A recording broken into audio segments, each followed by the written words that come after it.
What would be possible for you if you knew you were accepted? You knew you were loved. You knew you were liked and enjoyed by the one who matters most. What would life be like if you knew you were held securely in the hands of the one who can speak and then control all of nature? What would life be like if you knew that your life had an infinite purpose and you were empowered to live that life by God Himself? What would there be to fear? What would there be to be afraid of?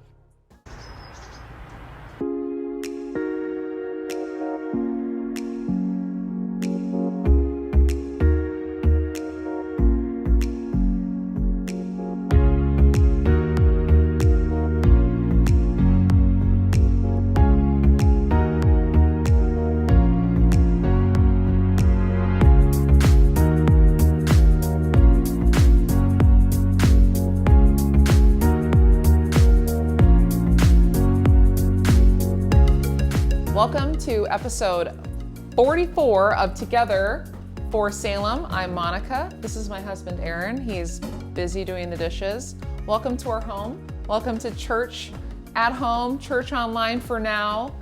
We've only been doing this for a little while now, but we thank you so much for watching, for tuning in online, on YouTube, Facebook. Maybe you're listening on the podcast. We just want to welcome you. This is our house. We are your hosts tonight, Aaron and Monica, and we're about to introduce you to our lead pastor, John Silva, with Cross Creek Community Church. And he's going to be talking about part 3 of, ready? It's impossible.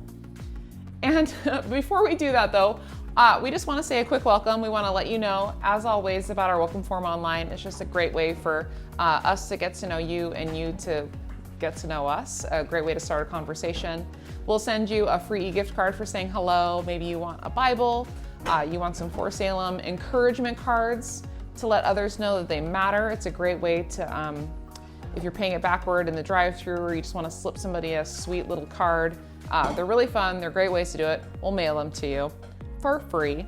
Check that out on the welcome form. You can also request prayer, maybe ask questions. You got questions about what we've talked about in this episode or last episode about Jesus, the Bible, God, life, what it means to follow Jesus in these crazy uncertain times. That's what the welcome form is there for you for. So check that out. We're gonna come back on the other side. He's probably still gonna be working on those pans, but on the other side, we're gonna talk about our giveaways, but we wanna introduce you to John Silva, and he's gonna talk to you about Mark chapter 4. We're excited. Check it out.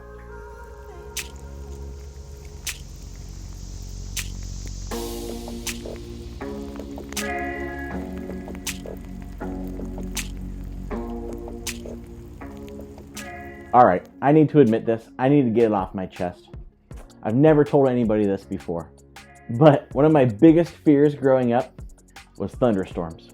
I know it's not that big of a deal, but I remember that feeling, like hearing the first rumble of thunder. Like it was this heart-sinking terror. I could feel the heat in my ears come, hearing that first thing of thunder, or even just seeing like the dark thunderclouds coming. It was something I couldn't explain. I still can't explain exactly why, but it just terrified me. Like just these thunderstorms would scare the heck out of me. I think it made it worse knowing that like I had no control over it. I had no power to stop these things from coming. There's nothing, like you can't stop the thunderstorm, right? See, I love thunderstorms now, but I've noticed this same terror, this same fear feeling as an adult. And maybe you have too. For example, back when I used to really care about politics and the candidate I was really for lost, or the government, whoever was in charge, made decisions that I disagreed with, there was still that same familiar feeling that I had when I was a kid, of this fear that I had no control or no power over what was going to happen to me. And so maybe, I know you've never done this, but I would obsessively listen to the news or watch or read the news to have this sense of some kind of control. Like if I knew enough of what was going on, then I would have some control. Or I would argue with people. Like when I was a teacher in the teacher's lounge, I would argue with other teachers about politics so I could have at least some control over trying to change them. Never worked. But I know some of us, are living through unimaginable impossibilities right now. Things we have no power over, things we have no control over, whether it's jobs or money issues, sickness, relationship issues like our marriage or our kids or our parents or our friends or our lack of those things.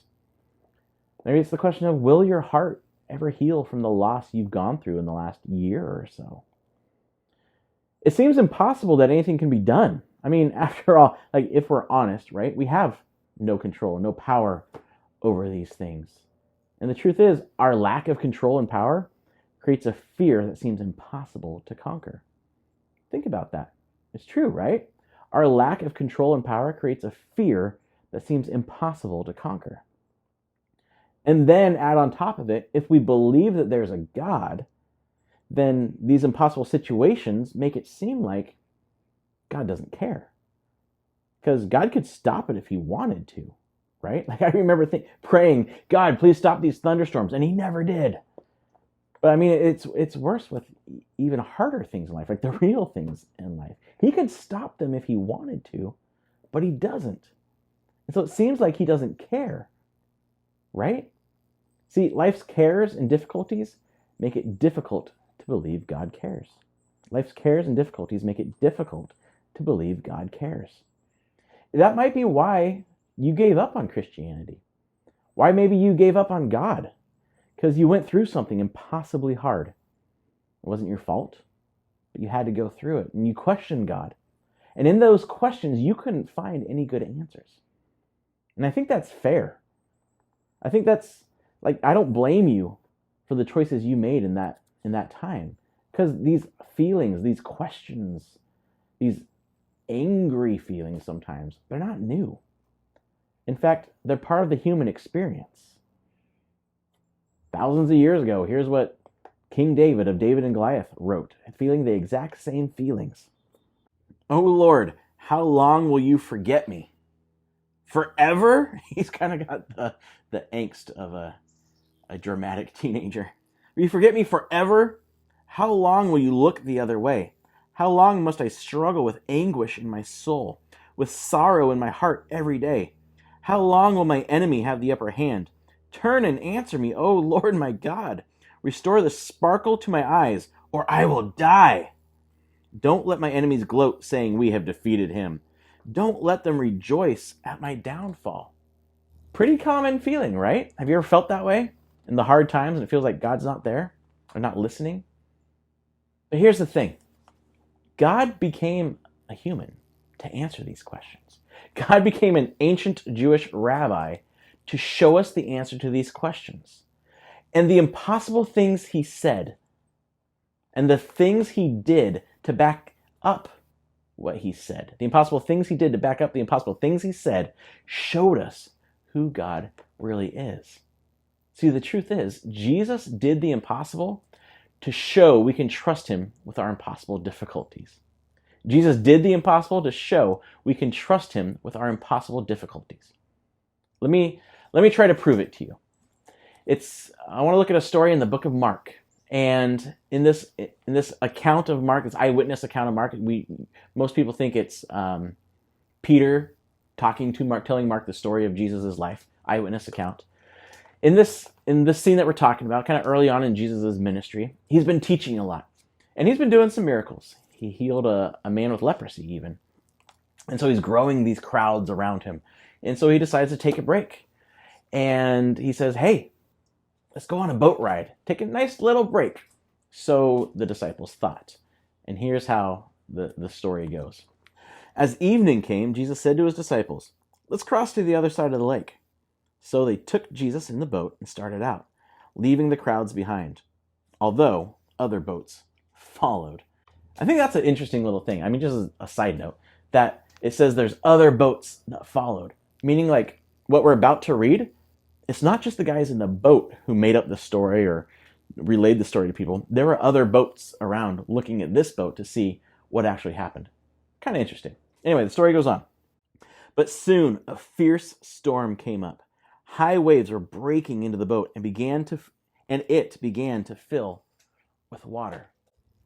And we know that some of the men in the boat, like Peter and James and John, they were experienced fishermen. They lived on the water. They were probably fishing and being in the boat with their dads before they could even walk. They knew what they were doing, yet the boat's starting to sink. This is a serious storm for these guys. And here's what happens.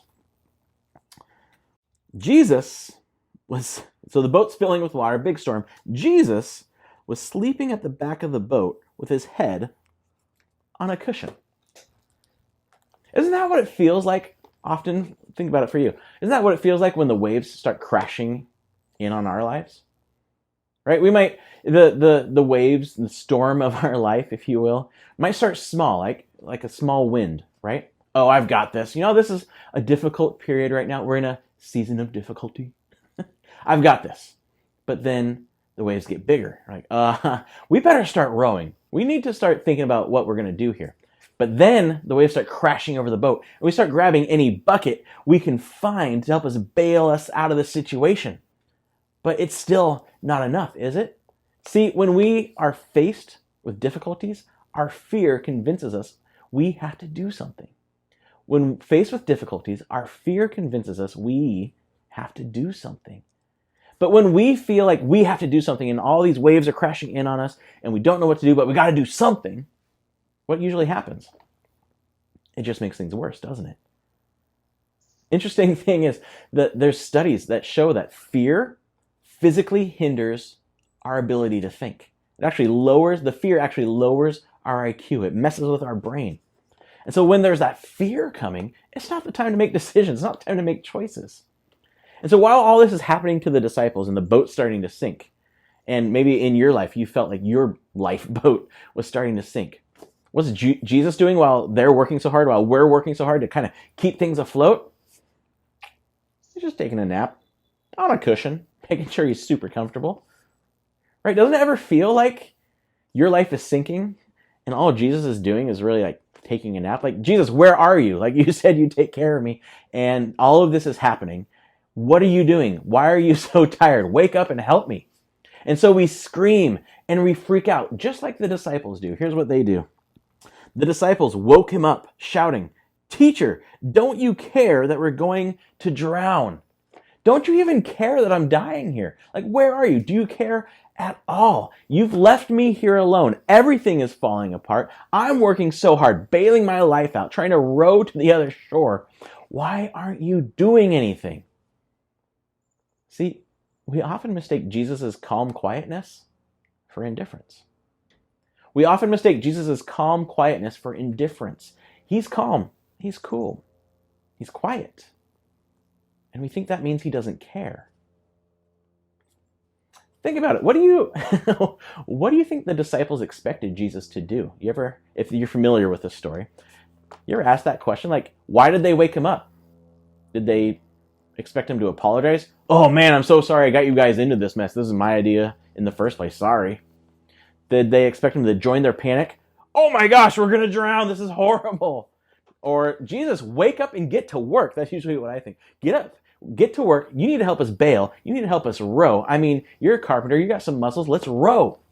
Or maybe they thought he would do what he did often with them. Pray. Like, tell God to knock it off.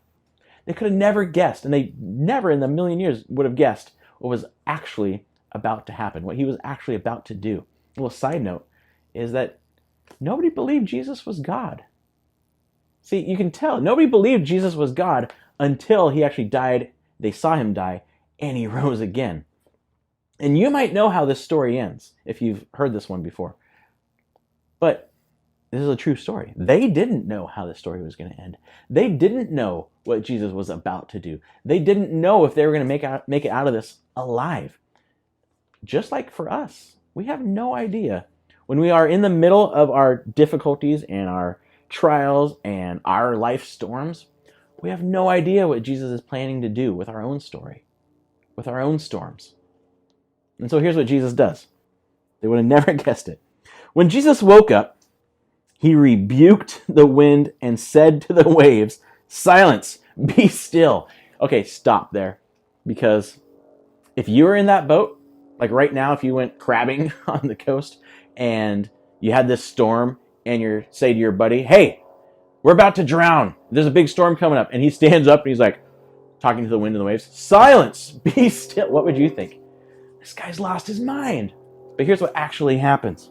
When Jesus woke up, he rebuked the wind and said to the waves, silence, be still. Suddenly, Mark loves these action words, by the way. If you read Mark, that's just, he's always like, and then suddenly, and all of a sudden, and anyway, suddenly, the wind stopped, and there was a great calm. Suddenly, a great calm. Jesus wasn't indifferent. He wasn't unaware of what was going on. He was working in his own timing.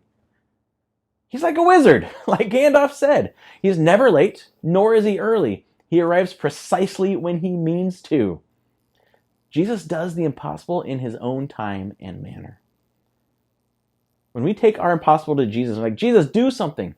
Jesus does the impossible in his own time and manner, which might be, I'm just saying might, I don't know your story, but might be why you didn't see what he did in that storm you're thinking of, and that difficulty you lived through. Because he didn't do it in your timing. He didn't do it the way you wanted him to, but he still acted in some way. Think about it. It's Jesus. He could have calmed the storm when there was the first cloud. He would have been like, nah, not today, cloud. Or he could have completely prevented the entire thing, right? He could have completely prevented it, and so these guys would never have had to go through all the fear and all the anguish and the anxiousness of having to go through it. He didn't. If he's God, he's the same God that split the sea for Moses. He could have split the water and they could have just walked out carrying the boat on their shoulder. Or, as we'll see in later stories, if you keep reading, Jesus could have just hopped out of the boat, grabbed a rope, and walked on the water and pulled the boat to shore. But he didn't. He had his own timing, and he had his own manner, in his own perfect plan. And so, think about it. Try to put yourself in that boat, right? You're about to drown. Your rabbi is sleeping on a cushion, being super comfortable, wakes up, he's like, knock it off! And everything just goes silent and calm. What just happened? Who is this guy, right? They're just stunned. There's silence all around them. They hear maybe the seagulls gutting off the water and squawking. And so Jesus breaks the silence with an obvious question. Well, it's probably obvious to him and maybe obvious to you if you know the story, but it wasn't obvious to them. And so he asks. Then he asks them, why are you afraid? Do you still have no faith? Why? Think about it. He's like, why are you guys afraid? And they're like, well, the waves, you see, and Jesus looks around. He looks around at the sky and he's like, I don't see anything, and looks at the waves. He's like, why are you afraid? Maybe he's chuckling, right? I picture Jesus with a little slight smile in this one. And it goes on. It says, the disciples were absolutely terrified. You think they were scared of the waves. This guy just told them to shut up, and they did. And they're terrified. Wouldn't you be? Think about it. They had no idea what's going on here.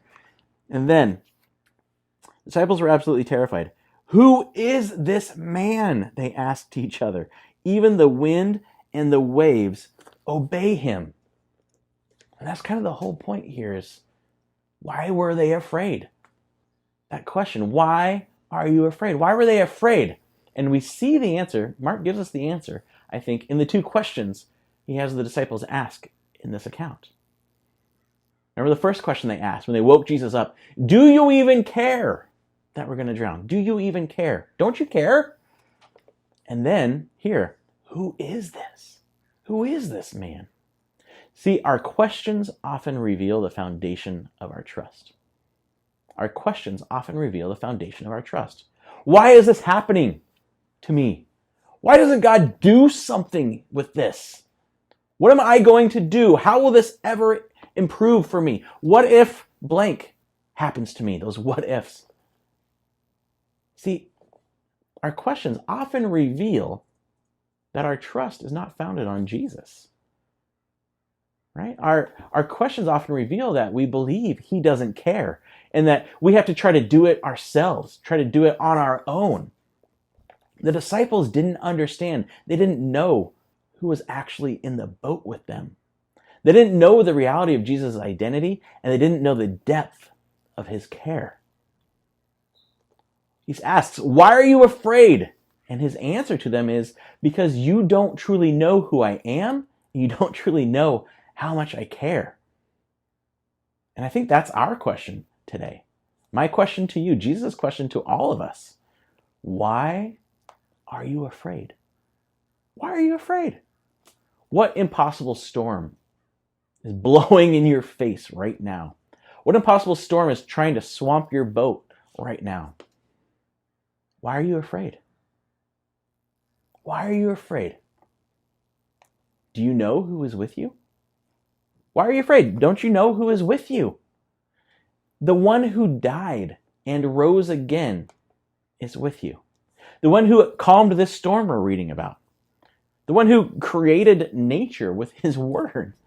The one who healed diseases, raised the dead. The one who has all authority in heaven and on earth is with you. Think about it. If you believe he died for you, if you believe he did the impossible and took the punishment for your sins for you, went through all of that for you and rose again for you, why would he let go of you now? Why would he just go through all that and be like, now you're on your own? See, the thing is, the storm didn't catch him off guard, right? This trip was his idea. He knew a storm was going to come. He allowed it to come. And then he knew what he was going to do and freak these guys out by showing who he actually is. The storm didn't catch him off guard. The political turmoil we've lived through, the pandemic we're living through, the racial tensions we've seen, the economic troubles that have been coming on all of us, even online school hasn't caught him off guard. Don't you know who's with you? And one thing, the fear and the anger that we've been seeing on both sides of the political spectrum for the last few years, and especially lately, I think it shows that many who say they trust Jesus have forgotten who it is they say they trust. They've forgotten who it is they say they follow. They've forgotten who he is. See, Jesus is in the boat with you right now. Jesus is in the boat with us right now. And he's not actually napping. He's in control. He's been in control the whole time. The sicknesses we deal with, the hardships we deal with, the separation we've been dealing with have not caught him napping. He is in it with you. And think about it. If he's in it, you can stop being afraid of it. If Jesus is in it, you can stop being afraid of it. And so, do you know who's with you?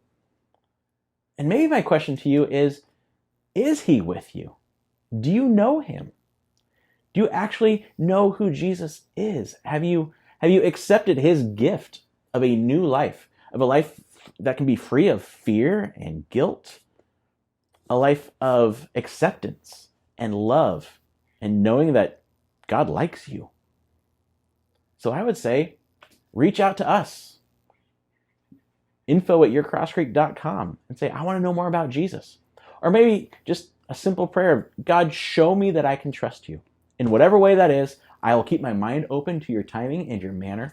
Show me I can trust you.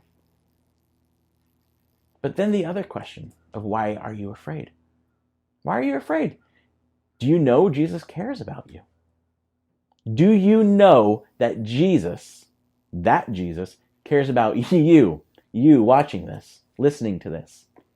Do you know that you were created on purpose? You're not an accident. God chose to make you. Do you know that he died to bring you back to him? He died so that you could be his child, and he came back to life to show you can have new life. God is not mad at you. In fact, God loves you, and not just because he has to. See, God loves you and he likes you. He gave you that personality and those quirks and all those things that make you you. He likes you, and He cares about you. Here's what Jesus said. Look at the birds. They don't plant or harvest or store food in barns, for your heavenly Father feeds them. And aren't you far more valuable to him than they are? Can all your worries add a single moment to your life? God cares about you. He loves you and he likes you. Do you know how much he cares? Now, this might be cutesy and it rhymes and whatnot, but I think this is one of the largest, biggest truths in the universe. And it's something you could tattoo on your arm and you would not regret it. When Jesus is here, there's nothing to fear. When Jesus is here, there's nothing to fear. Think about that. He can calm the storm with just his words. They recognized his voice because he had created them. When Jesus is here, there's nothing to fear. Imagine what life would be like if we could remember that, if we could tattoo it on our hearts. What would be possible for you if you knew you were accepted, you knew you were loved, you knew you were liked and enjoyed by the one who matters most? What would life be like if you knew you were held securely in the hands of the one who can speak and then control all of nature? What would life be like if you knew that your life had an infinite purpose and you were empowered to live that life by God himself? What would there be to fear?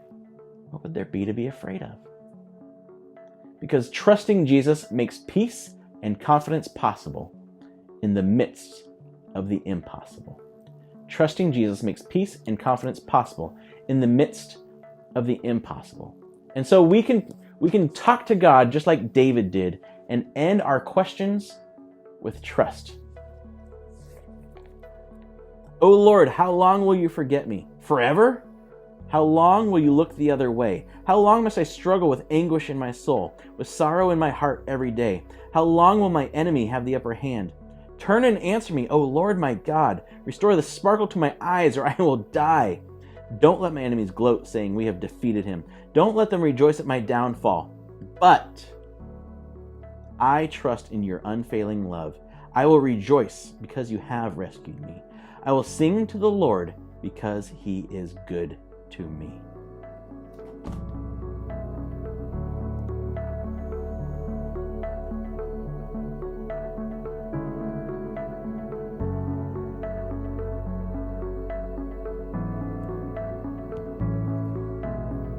Thanks, John.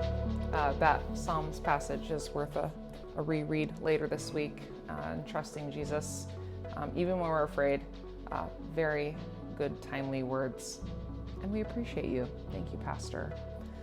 Those are some of the main points that John talked about are going to be discussed in small groups. We call them Connect groups this week. So if you've been watching for a while and you're not in a Connect group, you can join a Connect group. We have room for you in those groups. Some groups meet virtually. A few groups meet in person. So we have options for you. You can fill out a small group sign up on the welcome form. That's right. That's right. So We'd love to have you. that's right. We're going to do a giveaway next, Yes. which we do every week. We've done like 44 times. I don't think it ever gets old. No, it's always fun to give stuff away. Yeah, and this week it's to Cook's Stationery. So Cook's Stationery has been around since 1935 in Salem, Oregon, which is quite incredible. Yeah. Actually, I took my sons in there today and Good. we bought some things, and Jonathan has already been using his sketchbook and he drew some really sweet doodles in his sketch pad. But I would suggest, if you haven't been to Cook's, hit that spot downtown. It's great. And they have a place for collecting donations to Free Fridge Salem, which is a really cool grassroots movement to help people out. So check it out. The winner is Bumble Reap. Bumble Reap. Congratulations. Thank you for entering. All of you who entered our giveaway, Bumble Reap, you're the winner. That's right. Yeah. Though you're all winners, Yes. in a sense. All of you get participation trophies, but only one of you gets the $25 gift card. That's right. And the participation trophies are virtual. Yes. Here you go. You're welcome. You're welcome. What are we giving away this week? There's another spot downtown. We're just hitting all the downtown spots. Downtown. Downtown. Downtown. Gov Cup. Governor's awesome. Cup is another long-standing, amazing business. They roast their own beans. They sell loose leaf tea. They sell bagels and schmears. Check it out. They have seating outside, Yeah. but you can also take your coffee or your tea or your whatevers to go. I also went there this week. It's a great place. You can stroll around the Yeah. downtown with your coffee. Yeah, check it out. Governor's Cup. Mhm. Yep, it's on Court Street. So we're gonna give away $25. How do you people enter? online on the social medias, Excellent. or they can email. If they don't want to be on social media, which that's totally understandable, you can send us an email and say, hey, enter me to that Governor's Cup $25 giveaway. Or just, it's really early, need coffee. Right. Is early, need You coffee. could even comment on the YouTube video maybe even, or the Facebook post. Sure. Love or smiley face or... That's it for us. Okay. Yeah. Is there anything else you want to say? No, but these questions are coming up. You should check those out. They are, and thank you for doing dishes. Oh, you're welcome. That's amazing. It wasn't that bad. Yep. Questions are coming. Kids content online. You can donate online. We're gonna go have dessert. That's great. Yep. Let's do that. Church at home. It's a wrap. That's right. See you guys next week. Wrap it up. Bye.